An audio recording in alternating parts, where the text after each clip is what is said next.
මොනවාද කැමැත්තෙන් කරන දේවල්? දැන් අද එනකොට දෙපාරක් බලන්න ඇතිනේ මේක අඳිනවද නැද්ද කියලා. මේ ෂර්ට් එක ඉර හිටලාද නැද්ද කියලා මදිනකොට. හරි කැමැත්තෙන් කරන්න. අපි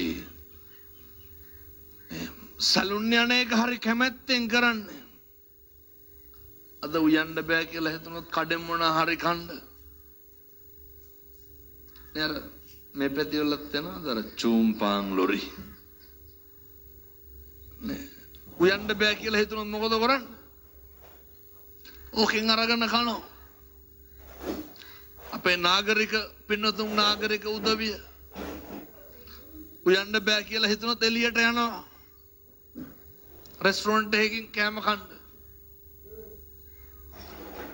පින්නතුනේ ඕවා සේරම නවත්තන්න වෙන දවසක් එන්නේ නැද්ද? දැකලා තියෙනවද නායට බටයක් දාලා කවන පොන ලෙඩ්ඩු. කවුරු හරි අර සිරින්ජරේට මොන හරි වැක්කුරුවොත් විතරයි බටේ දිගේ යන්නේ. ඔක අපිට වෙන්නේ නැද්ද? මේ අපිට වෙන්න තියෙන දේ යර ජරාවේ ව්‍යාධියේ ස්වභාවය. ගෙවල් වල ඉන්නකොට මොකක් හරි සද්දයක් ඇහුණාම ඉස්සරලම රාට එළියට බහින්නේ කවුද? අපේ තාත්තලානේ. ඒක විපරම් කරන්නේ තාත්තලා. එන්නතුනේ මේ ජීවිතේ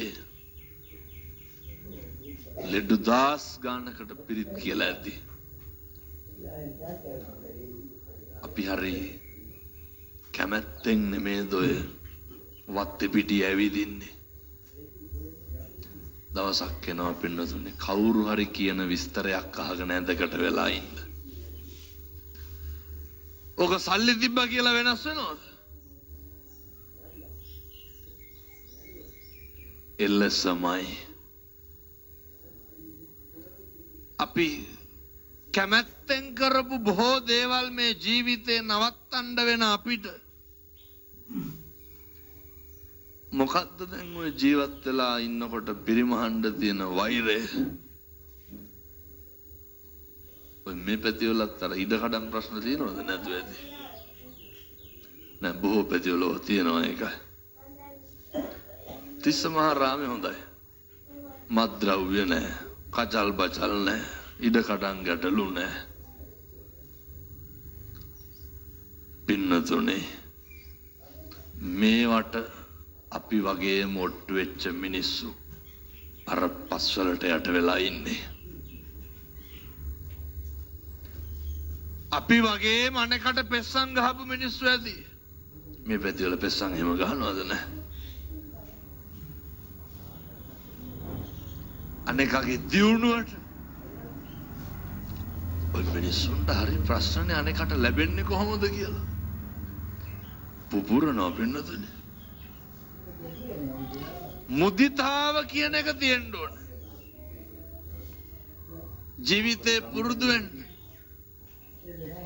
ඒවා නම් හෙට ඉඳන්ම පටන් ගන්න වෙනවා. අනේකට ලැබෙනකොට සතුටු වෙන්න. අනේකට ලැබෙනකොට ආශිර්වාද කරන්න.